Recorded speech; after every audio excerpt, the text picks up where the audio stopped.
إن الحمد لله نحمده ونستعينه ونستغفره ونؤمن به ونتوكل عليه ونعوذ بالله من شرور أنفسنا وسيئات أعمالنا من يهده الله فلا مضل له ومن يضلل فلا هادي له وأشهد أن لا إله إلا الله وحده لا شريك له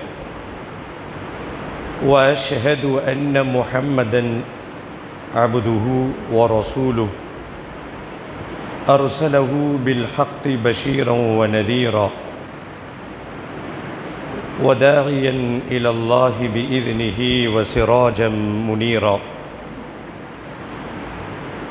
فقد قال الله تعالى في القرآن العظيم والفرقان المجيد أعوذ بالله من الشيطان الرجيم بسم الله الرحمن الرحيم يا أيها الناس اتقوا ربكم الذي خلقكم من نفس واحدة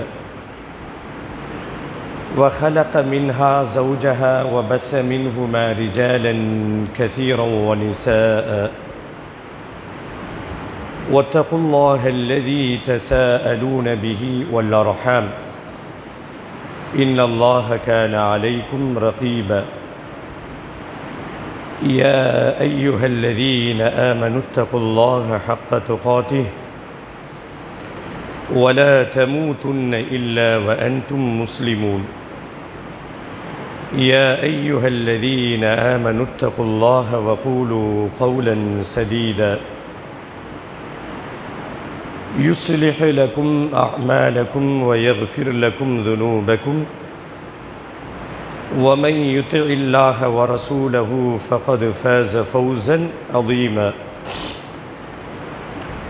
اللهم صل على محمد وعلى آل محمد كما صليت على إبراهيم وعلى آل إبراهيم إنك حميد مجيد اللهم بارك على محمد وعلى آل محمد كما باركت على إبراهيم وعلى آل إبراهيم إنك حميد مجيد رضيت بالله ربا وبالإسلام دينا وبمحمد صلى الله عليه وسلم نبيا எல்லா புகழும் புகழ்ச்சியும் ஏக இறைவனாகிய அல்லாஹு ஜல்லஷானு தாலா ஒருவனுக்கே உரித்தாகுக.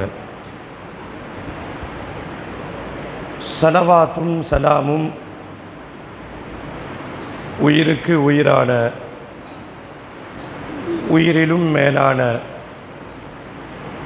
ரஹ்மத்துல்லில் ஆலமீன் அகிலத்தின் அருட்கொடை அன்னலம் பெருமானார் ஸல்லல்லாஹு அலைஹி வஸல்லம் அவர்களின் மீதும் அன்னாரினுடைய குடும்பத்தார்கள் கிளையார்கள் அவர்களுடைய வாழ்க்கை நெறியை அடியொற்றி வாழ்ந்த உத்தம சத்திய சஹாபாக்கள் சஹாபிய பெண்மணிகள் தாபியீன்கள் தபா தாபியீன்கள் ஷுஹதாக்கள் ஃபுகஹாக்கள் முஜாஹிதீன்கள் நல்லோர்களாகிய நம்மளுடைய முன்னோர்கள் குறிப்பாக அல்லாஹுவினுடைய ஆணைக்கிணங்க ஜும்மா தினத்தினுடைய அளவிலா நன்மைகளை பெற்றுக்கொள்வதற்காக இறை தூதர் காண்பித்து தந்த வழிகாட்டுதல் படி ஹுதுபா என்னும் பிரசங்கம் துவங்குவதற்கு முன்பாகவே பள்ளிவாசலுக்குள் வந்து காணிக்கை தொழுகை 2 ரக்காத்தை தொழுதுவிட்டு பிரசங்கத்தை எதிர்பார்த்து செவிதாழ்த்தி கேட்டுக்கொண்டிருக்கக்கூடிய உங்கள் அனைவரின் மீதும் எல்லாம் வல்ல அல்லாஹுவின் அன்பும் அருளும் என்றும் நிலவட்டுமாக என்ற பிரார்த்தனையோடு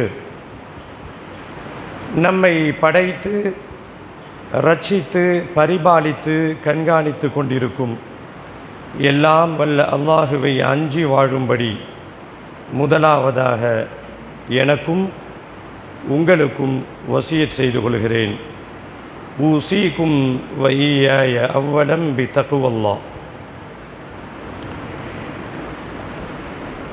அன்பிற்கினிய பெரியோர்களே, சகோதரர்களே, இளைஞர்களே, சிறார்களே, மனிதனின் உயர்வு, கண்ணியம், மாண்பு, சிறப்பு, இதுபோன்று எத்தனை வார்த்தைகள் தமிழில் இருந்தாலும் எல்லா வார்த்தைகளும் இணைத்து கொள்ளலாம். இவைகள் அத்தனையுமே மனிதன் கற்றுக்கொள்ளக்கூடிய கல்வியிலே இருக்கிறது என்று மார்க்கம் சொல்கிறது. மனிதர்கள் கல்வியால் உயருகிறார்கள். ஏற்றத்தாழ்வுகள் இல்லாத இஸ்லாத்தில், ஏற்றத்தாழ்வு இல்லாத இஸ்லாமிய மார்க்கத்தில் ஒரே ஒரு விஷயத்திலே பாகுபாடு இருக்கிறது என்று சொன்னால் அது கல்விதான். கல்வியாளர்கள் உயர்ந்தவர்களாக போற்றப்படுகிறார்கள். இது பெருமை அளிப்பதற்காக சொல்லப்பட்ட செய்தி அல்ல. கல்வியினுடைய மேன்மையை உணர்த்துவதற்காக வேண்டி சொல்லப்படக்கூடிய செய்தி. குர்ஆனிலே அல்லாஹ் ஒரு கேள்வி கேட்பான். உல், நபியே நீர் கூறுவீராக, ஹல் யஸ்தவில்லதீன யஅலமூன் வல்லதீன லா யஅலமூன். கல்வியை கற்றவர்களும் அறிந்தவர்களும் கல்வியை கற்காத அறியாதவர்களும் சமமாவார்களா என்ற இந்த ஒற்றை வினாவை எழுப்பியதின் மூலமாக கல்வியினுடைய முக்கியத்துவத்தை இஸ்லாம் எந்த இடத்தில் வைத்திருக்கிறது என்பதை நம்மால் உணர்ந்து கொள்ள முடியும். கல்வியில்தான் கண்ணியம் இருக்கிறது, கல்வியில்தான் சிறப்பு இருக்கிறது என்பதை இந்த உலகுக்கு உறக்க சொன்ன மார்க்கம் இஸ்லாமிய மார்க்கம். இந்த செய்தியையே எப்பொழுது மார்க்கம் கூறியது என்று பார்த்தால் நமக்கெல்லாம் ஆச்சரியமாக இருக்கலாம். முதல் மனிதர் ஆதம் அலைஹிஸ்ஸலாத்தை அல்லாஹ் படைக்கும் பொழுது, அவரை படைத்ததற்கு பிறகு சில தகுதிகளை ஆதம் அலைஹிஸ்ஸலாத்துக்கு அல்லாஹ் கொடுத்து இந்த மனித சமூகத்திற்கு கண்ணியம் கல்வியிலே இருக்கிறது என்பதை தெளிவுபடுத்தி விட்டான். ஒரு அற்புதமான சுவாரஸ்யமான ஒரு நிகழ்வு குர்ஆன் பேசும். ஆதம் அலைஹிஸ்ஸலாம் படைப்பதற்கு முன்பாக குர்ஆனிலே அல்லாஹ் பதிவு செய்கிறான், வஇத கால ரப்புக லில் மலாயிகா. இந்த உலகத்திலே மனிதர்கள் படைக்கப்படுவதற்கு முன்பாக மலக்குகள் என்ற ஒரு இனம் இருந்தார்கள், ஜின்னுகள் இருந்துச்சு. இது ஒரு தனி வரலாறு. மலக்குகளிடத்தில் அல்லாஹ் சொல்லுகிறான், வஇத கால ரப்புக லில் மலாயிகா. மலக்குகளிடத்தில் அல்லாஹ் ஒரு செய்தி சொல்கிறான், இன்னி ஜாயிலுன் ஃபில் அர்தி ஹலீஃபா. இந்த உலகத்தில் ஒரு நல்ல தலைமுறையை நான் உருவாக்கப் போகிறேன், ஒரு பிரதிநிதியை உருவாக்கப் போகிறேன் என்று மலக்குமார்களிடத்தில் அல்லாஹ் சொல்கிறான். ஒட்டுமொத்தமாக எல்லா மலக்குகளும் சேர்ந்து சொல்லுகிறார்கள், காலு, இறைவா, அத்தஜ்அலு ஃபீஹா மை யுஃப்ஸிது ஃபீஹா. மனித சமூகத்தை இந்த உலகத்திலே நீ படைக்கப் போகிறாய் என்று நீ சொல்கிறாய். அத்தஜ்அலு ஃபீஹா மை யுஃப்ஸிது ஃபீஹா. அவர்கள் இந்த உலகத்திலே குழப்பம் செய்வார்கள். வயஸ்ஃபிகு திமா. ஜாதி சண்டையினால், இதெல்லாம் மலக்குகள் சொல்லலை, இவ்வளோ விளக்கங்கள் உள்ள அடங்கியிருக்கு. அதனால் குர்ஆனில் எங்கே ஜாதி சண்டை வந்திருக்குன்னெலாம் கேட்டுறக்கூடாது. மலக்குகள் என்ன திரும்பி கேட்கிறார்கள், இந்த மனித சமூகம் உலகத்திலே வந்தால் ஒரே ஃபசாது செய்வார்கள், குழப்பம் செய்து கொண்டே இருப்பார்கள், அதான் அவங்களுடைய டியூட்டி. ஒயஸ்ஃபி குத்திமா, ஜாதி சண்டையினால் கலவரம் மூண்டு இரத்தம் ஓட்டப்படும், மத கலவரத்தினால் இரத்தம் ஓட்டப்படும். இப்படிப்பட்ட அநியாயம் செய்யக்கூடிய ஒரு இனத்தையா நீ படைக்கப் போகிறாய் என்று சொல்லிவிட்டு, நாங்கள் நல்ல பிள்ளைகள் என்பதை அல்லாஹ்விடத்திலே மலக்குகள் சொல்லி காமிக்கிறார்கள். இதெல்லாம் அல்லாஹ்வுக்கு தெரியாதா என்ன? இது ஒரு அழகான திருவிளையாடல் என்று சொல்லுவார்கள். அல்லாஹ் விளையாடக்கூடிய ஒரு கேம். மலக்குகள் என்ன சொல்கிறாங்கன்னா, இந்த மனுஷனை போய் நீ படைக்க போகிற, அநியாயம் செய்வான், குழப்பத்தை விளைவிப்பான், ஃபித்னா ஃபசாதை புரிவான், இரத்தத்தை ஓட்டுவான், ஒரே கலவர பூமியாக ஆக்குவான். இன்றைக்கு சமகால நிகழ்வோடு ஒப்பிட்டு பார்க்குகின்ற பொழுது கொஞ்சம் புல்லரிக்கிறது. எவ்வளவு நிதர்சனமாக கணித்திருக்கிறார்கள். அப்போ மலக்குகள் தங்ககிட்ட இருக்கக்கூடிய ப்ளஸ் பாயிண்ட்டுகளை அடுக்குகிறார்கள். வநஹ்னு நுஸப்பிஹு, நாங்கள் நல்ல பிள்ளைகளாக இருக்கிறோம். வநஹ்னு நுஸப்பிஹு, நாங்கள் குழப்பம் விளைவிக்க மாட்டோம், நாங்கள் ரத்தம் ஓட்ட மாட்டோம், எங்களுக்கு ஃபித்னா ஃபசாதெல்லாம் தெரியாது. வநஹ்னு நுஸப்பிஹு, நாங்கள் தஸ்பீஹ் செய்து கொண்டே இருப்போம், உன்னை புகழ்ந்து கொண்டே இருப்போம். அப்படிப்பட்ட நல்ல பிள்ளைகளாக நாங்கள் இருக்க ஏன் இந்த மனித சமூகம் மலக்குகள் கேட்டார்கள். அது மட்டுமா, தங்கள்கிட்ட இருக்கக்கூடிய ப்ளஸ் பாயிண்ட்டுகளை அடுக்கிக் கொண்டே வருகிறார்கள். வநஹ்னு நுஸப்பிஹு, நாங்கள் உன்னை புகழ்கிறோம். வனுகத்திஸு லக், நீ பரிசுத்தமானவன் என்று உன்னை நாங்கள் தூய்மைப்படுத்துகிறோம். அல்லாஹ் உடனே சொன்னான், ஷட் அப் யுவர் மவுத், வாயை மூடுங்க. இன்னி அஅலமு மா லா தஅலமூன், நீங்கள் அறியாதவற்றை நான் அறிவேன். இந்த உலகத்திற்கு தஸ்பீஹ் செய்ய கூட்டம் மட்டும் தேவையில்லை. ஒரு மனித சமூகத்தை இந்த உலகத்திலே நான் படைப்பேன், அவர்களுக்கு இது பாவம், இது நன்மைகள் என்று எல்லாம் தெரியும். சோதனைக்காக வேண்டி நான் படைப்பேன். அவர்கள் வெறும் வணக்க வழிபாடுகளிலே மட்டும் ஈடுபட மாட்டார்கள், பாவமும் செய்வார்கள். பாவம் செய்து முடித்த பிறகு என்னுடைய அச்சம் அவர்களுடைய உள்ளத்திலே ஊடுருவி சென்று தௌபாவும் செய்வார்கள். அல்லாஹ் சொன்ன ஒற்றை வார்த்தையிலே எல்லாம் அடங்கி இருக்கிறது. சொன்னான் அல்லாஹ், இன்னி அஅலமு மா லா தஅலமூன், எனக்கு எல்லாம் தெரியும், நீங்கள் அமைதியாக இருங்கள். மனித சமூகம் முதல் மனிதர் ஆதம் படைக்கப்பட்டு விட்டார். அல்லாஹ் பார்த்தான், மலக்குகள்கிட்ட ஏதாவது ஒரு பாடத்தை நாம் கற்பிக்கணுமே. இந்த மனித சமூகத்தை பற்றி மலக்குகள் கேவலமாக எண்ணிக்கொண்டிருக்கிறார்களே, ஒரே மைனஸாக அடுக்கி கொண்டிருக்கிறார்களே, இவர்களுடைய பலகீனங்களை எல்லாம் அடுக்கி பேசுகிறார்களே, கொஞ்சம் இந்த மனித சமூகத்தினுடைய ஸ்பெஷாலிட்டியை சொல்லலாமே அப்படின்னு சொல்லி அல்லாஹ் ஒரு சூப்பர் ஏற்பாடு ஒன்றை செய்தான். குர்ஆன் பேசுகிறது. இது வார்த்தையில் வேணால் முன்பின் அமைப்புகள் மாறி இருக்கலாமே ஒழிய இது அத்தனையும் குர்ஆனுடைய வசனங்கள். உடனே அல்லாஹ் செஞ்ச முதல் ஏற்பாடு என்ன தெரியுமா? வஅல்லம ஆதமல் அஸ்மா, முதல் மனிதர் ஆதமை படைத்த அல்லாஹ் ஆதமுக்கு எல்லா ஞானத்தையும், கிராஜுவேட் எல்லா நாலேஜையும் அல்லாஹ் கற்றுக் கொடுத்தான். கூகுளில் தொடங்கி 5Gயில் தொடங்கி எல்லா கல்வியையும் வஅல்லம ஆதமல் அஸ்மா, எல்லா இஸ்முகளையும் நாம் கற்றுக் கொடுத்தோம், அல்லாஹ் கற்றுக் கொடுத்தான். கொடுத்துட்டு மலக்குகளை கூப்பிட்டான். இதோ ஒரு மனித சமூகத்தை படைத்திருக்கிறேன், நான் படைக்கப் போகிறேன் என்று சொன்னபோது நீங்கள் என்ன சொன்னீர்கள்? இவர்கள் குழப்பம் செய்வார்கள், இவர்கள் ரத்தம் சிந்துவார்கள், இவர்கள் கலவர பூமியாக இந்த உலகத்தை ஆக்குவார்கள் என்று சொன்னீர்கள் அல்லவா? நீங்க இந்த பக்கம் நில்லுங்க, ஆதமை அந்த பக்கம் நிப்பாட்டி 2 பேர்த்துக்கும் ஒரு பரீட்சை வைக்கப்படுகிறது. மலக்குகள்கிட்ட அல்லாஹ் கேட்குறான். சில பெயர்களை சுட்டி காண்பித்து இது என்ன அது என்ன என்று கேட்டபோது மலக்குகள் சொன்ன பதில் என்ன தெரியுமா? லா காலு சுபஹானக லா இல்ம லனா, எங்களுடைய சிலபஸில் இது இல்லை அப்படின்னு மலக்குகள் சொன்னாங்க.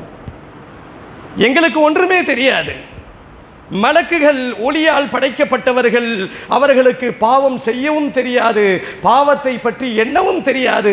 சதாவும் தஸ்பீகிலே மூழ்கி இருக்கக்கூடிய கூட்டம் ஒரு கூட்டம், சஜிதாவிலே மூழ்கி இருக்கக்கூடிய கூட்டம் ஒரு கூட்டம். ஆனால் இந்த மனித சமூகம் இருக்குதே, கொஞ்சம் வில்லங்கமான படைப்பு. பாதி மனிதன் பாதி மிருகம், பாதி மனிதன் பாதி மிருகம் அவனுக்குள் ஒளிந்து கொண்டிருக்கும். ஒரு பக்கம் நல்லவனாக வாழ்வான், இன்னொரு பக்கம் தீமைகள் அவனுடைய உள்ளத்திலே ஊடுருவி கொண்டே இருக்கும். அப்படிப்பட்ட பாவம் பாதி நன்மை பாதி என்ற கலவையோடு தான் மனிதர்களை அல்லாஹ் மனித சமூகத்தை படைத்திருக்கிறார். முதல்ல இந்த மனித சமூகத்திற்கு ஆதம் அலைஹிஸ்ஸலாத்து மூலம் அது அல்லாஹ் கற்றுக் கொடுத்த முதல் பாடம் என்ன? நாலேஜ், கல்வியை ஆதமுக்கு அல்லாஹ் கொடுத்து, இந்த கல்வியின் மூலமாகத்தான் மனிதகுலம் சிறப்படையும் என்பதை இந்த உலகிற்கு முதல் மனிதர் படைக்கப்பட்ட போதே அல்லாஹ் தெளிவுபடுத்தி விட்டான். கொஞ்சம் வேடிக்கையாக சொல்வது என்று சொன்னால், முதல் மனிதர் நபி மட்டுமல்ல, முதல் மனிதர் முதல் பட்டதாரியாகவும் இருந்திருக்கிறார். அவர் தான் கிராஜுவேட். அவர் பிஎஸ்சி படித்தாரா, எம்காம் படித்தாரான்னு கேட்டுறாதீங்க. முதல் மனிதர் முதல் பட்டதாரியாகவும் இருந்திருக்கிறார். குர்ஆன் தெளிவுபடுத்துகிறது.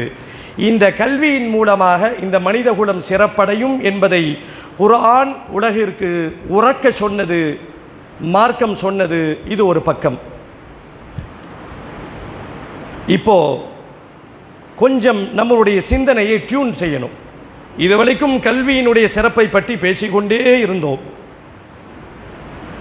நம் சமூகத்தில் சிலர்கள் இருக்கிறார்கள், பலர்கள் இருக்கிறார்கள் கூட என்று சொல்லலாம். இந்த மார்க்க கல்வின்னு ஒரு கல்வி இருக்க, இந்த வேலை வெட்டி இல்லாமல் பள்ளிவாசலில் தொழு வைக்கிற இமாம்கள், இப்போ இந்த மார்க்க கல்வியெல்லாம் யாருங்க படிக்கிறது? இஸ்லாத்தை பொறுத்த வரைக்கும் குர்ஆனிலும் சரி ஹதீஸிலும் சரி எங்கேயும் மார்க்க கல்வி உலக கல்வி எல்லாம் பிரிக்கவில்லை. நீங்கள் இன்ஜினியர் ஆகலாம், தப்பில்லை. நீங்கள் விஞ்ஞானி ஆகலாம், மார்க்கம் ஊக்குவிக்கிறது.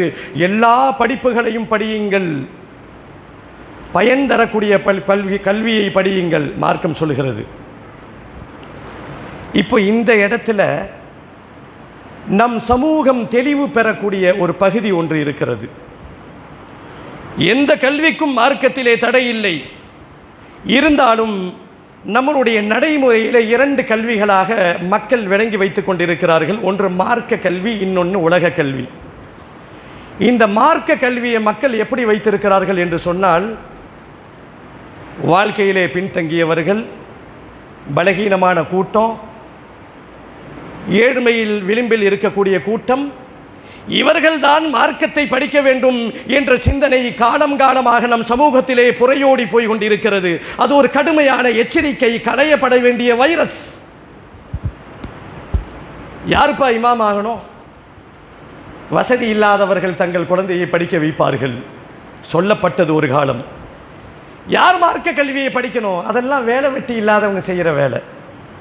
என் பிள்ளை இன்ஜினியர் ஆக வேண்டும், என் பிள்ளை இப்படி ஆக வேண்டும், என் பிள்ளை வெல் செட்டில்ட் ஆக வேண்டும் என்று நினைக்கக்கூடிய பெற்றோர்கள் ஒன்றை மறந்து விடுகிறார்கள். இந்த மார்க்க கல்வி எவ்வளவு முக்கியத்துவம் என்பதை விளங்க வேண்டும். நாம் அப்படியே தனியாக பிரித்து வச்சிட்டோம். மார்க்க கல்வினா அதுக்கும் நமக்கும் சம்பந்தம் இல்லை. அப்போ இந்த பள்ளிவாசலில் இருக்கக்கூடிய நாம் என்ன தவறாக நினச்சிட்டோம் அப்படின்னா, காலம் காலமாக என்ன நடைமுறையில் இருக்குது, மதரசாவிலே படித்தவர்கள், ஓதியவர்கள், ஆலிமாக இருப்பவர்கள் பள்ளிவாசலில் இமாமா இருப்பாங்க. இந்த இமாமா இருக்கிறது ஒரு லேபராக நம் சமுதாயம் விளங்கி வைத்து கொண்டிருக்கிறது. அதனால தான் இந்த பிரச்சனை. உண்மை ஒன்று சொல்லட்டுமா? இமாம்கள் லேபர்கள் அல்ல, இமாம்கள் லீடர்கள். இந்த உலகம் அப்படித்தான் கட்டமைத்திருக்கிறது. இமாம்கள் லேபர்கள் அல்ல, இமாம்கள் கைக்கூலிகள் அல்ல, இமாம்கள் லீடர்கள். அவர்கள் லீடர்களை உருவாக்கக்கூடியவர்கள். உயர்ந்த ஸ்தானத்திலே இருந்த இந்த மார்க்க கல்வியை இன்றைக்கு நம் சமூக மக்கள் மதரசாவுக்கு ஓத அனுப்பணும்னா என் பையன் வாழ்க்கை இருளாகிவிடும். உன்னை சொல்லட்டுமா, சில வருஷத்துக்கு முன்னாடி நிலைமை அப்படி தான் இருந்துச்சு. ஒருவன் ஆலிமாக இருந்தால், ஒருத்தர் ஆலிமாக படித்தால் உலக கல்வியை தொடர முடியாது. காயல்பட்டினம் மக்கள் விழித்து கொண்டார்கள். இந்த ஊரில் மட்டும்தான் உலக அளவில் ஒரு சிறப்பு இருக்கிறது என்று சொன்னால் இந்த ஊரில் மட்டும்தான் இருக்கிறது என்று என்னால் உறுதியாக சொல்ல முடியும். உங்களுக்கெல்லாம் அந்த சிறப்பு தெரிஞ்சிருக்குமான்னு தெரியாது. சில பெற்றோர்கள் இருக்கிறார்கள், குரானை ரசிக்கக்கூடிய பெற்றோர்கள், குரான் மீது அதிகமாக இன்பம் காணக்கூடிய பெற்றோர்கள், மார்க்கத்தை புரிந்த பெற்றோர்கள்.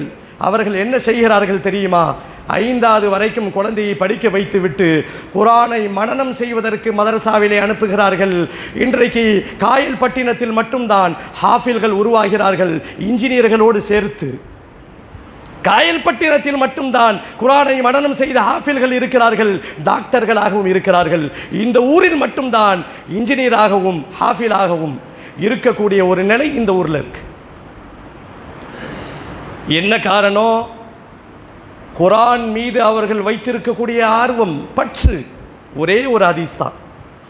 ஒரு பெற்றோர், வசதி படைத்த பெற்றோர், நல்ல சிபிஎஸ்இ ஸ்கூலில் தன்னுடைய பிள்ளையை சேர்த்து படிக்க வைத்த பெற்றோர்கள்.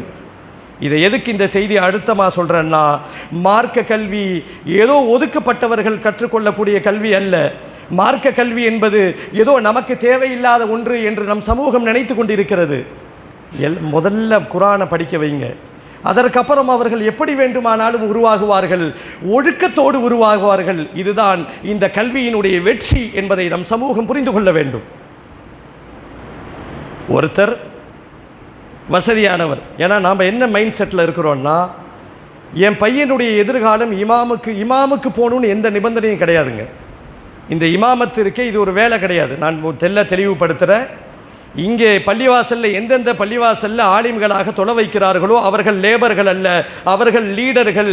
நீங்கள் கொடுக்கக்கூடிய சம்பளம் எல்லாம் அவர்களுடைய ஒரு அலிஃப் அவருடைய உச்சரிப்புக்கு இந்த உலகத்தையே கொட்டி கொடுத்தாலும் ஈடாகாது. அவங்க லேபர்லாம் கிடையாது. என்ன பிரச்சனைன்னா, நம் சமூகத்திலே தொட வைக்க தெரிந்தவர்கள் யாருமே இல்லாத ஒரு நிலைக்கு தள்ளப்பட்டுச்சு. எப்படி இருந்துச்சு ஒரு காலத்தில்னா, மஹல்லாக்காரர்கள் எல்லாம் ஒரு இடத்துல சேருவாங்க.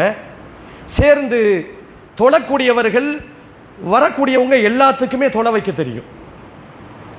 50 பேர் தொழு வந்தால் 50 பேரும் தொழுகையை தக்பீர் கட்டி தொலை வைப்பதற்குரிய இமாமுக்குரிய தகுதியை பெற்றிருந்தார்கள். கால ஓட்டத்திலே மார்க்கம் கொஞ்சம் கொஞ்சமாக மங்கி போனது. மார்க்கத்தினுடைய சட்டங்கள் நமக்கு தெரியாத போனது.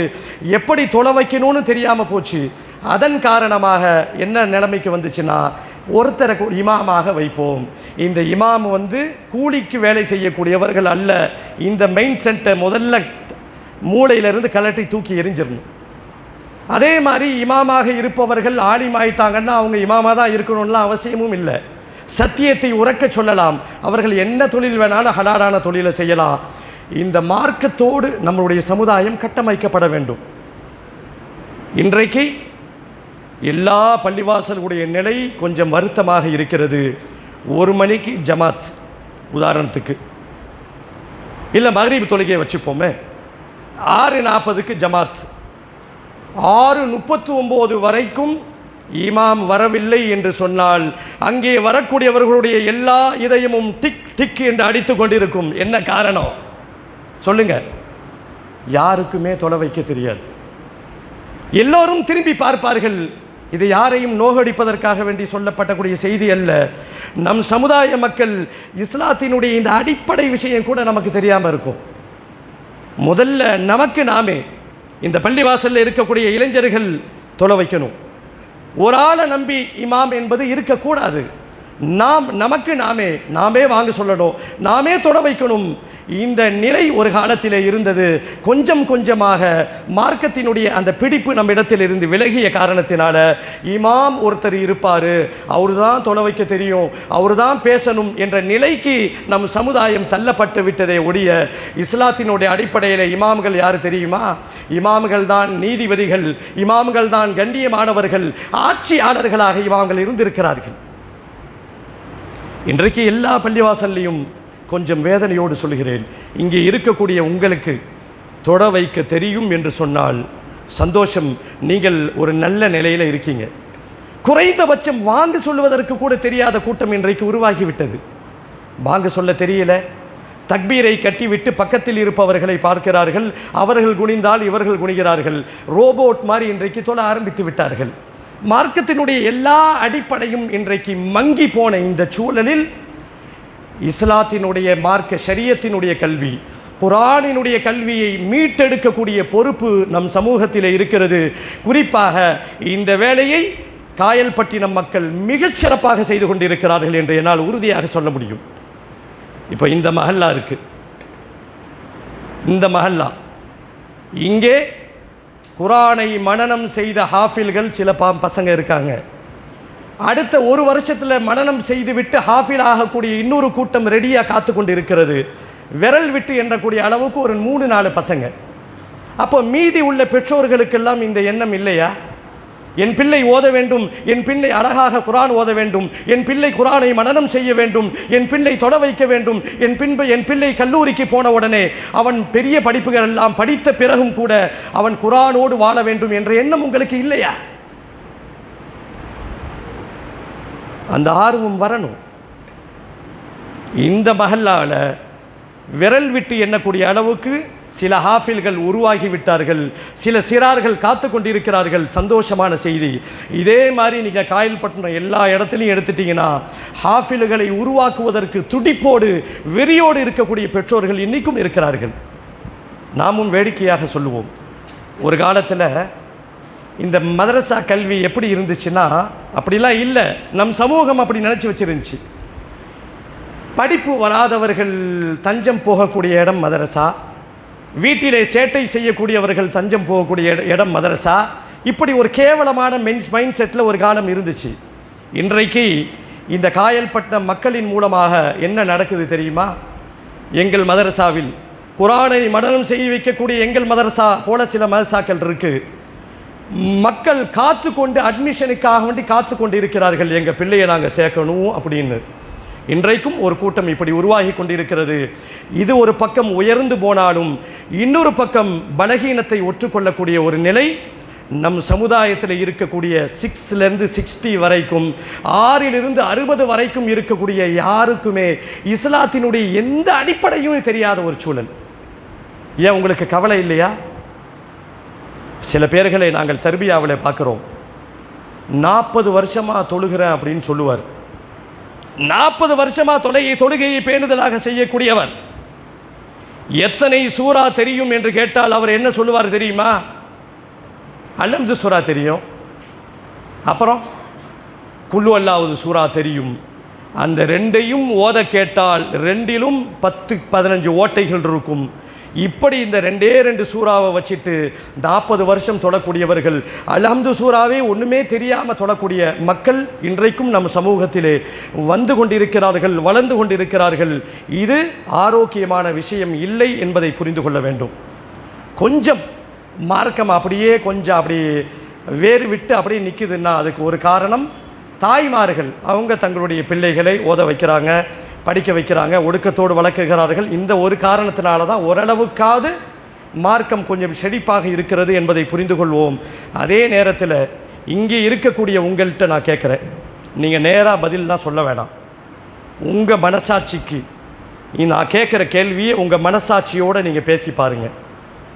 நீங்கள் முஸ்லீம்கள், அல்ஹம்துலில்லாஹ், பேர் என்னென்னமோ அப்துல்லா வகை வகையான பெயரை வைத்திருக்கிறீர்கள், அல்ஹம்துலில்லாஹ்.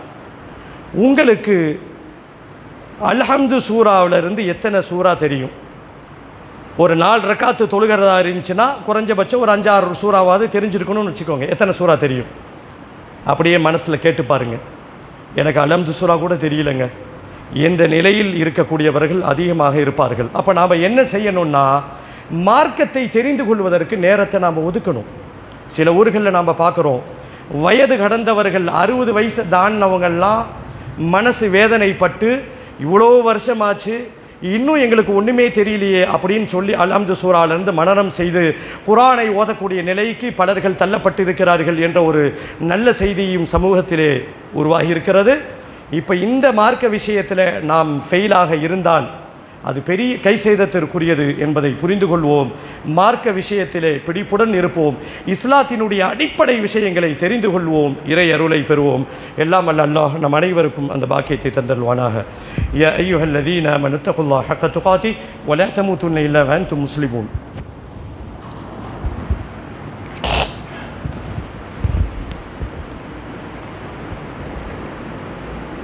அல்ஹம்துலில்லாஹி ரப்பில் ஆலமீன் வஸ்ஸலாத்து வஸ்ஸலாமு அலா சய்யிதில் அன்பியாஇ வல் முர்சலீன். கண்ணியத்திற்குரிய அல்லாஹ்வின் நல்லடியார்களே,